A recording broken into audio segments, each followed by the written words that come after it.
All right, there's a video on the headliner sagging on these trucks. This is a 2014 GMC Sierra. I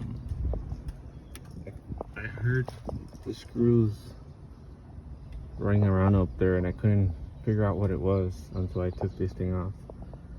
Well, anyways, if you have this problem, this bracket goes here, okay, and it's held by these kind of screws.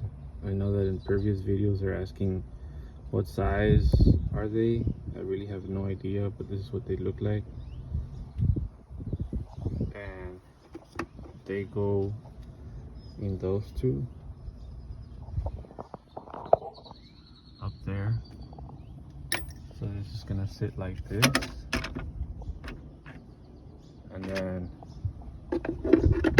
it's gonna sit right here,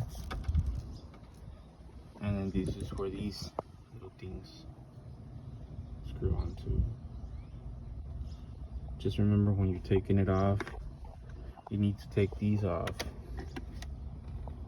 Make sure to take these off, or else you're gonna break the bracket. Other than that, we'll see how it comes out.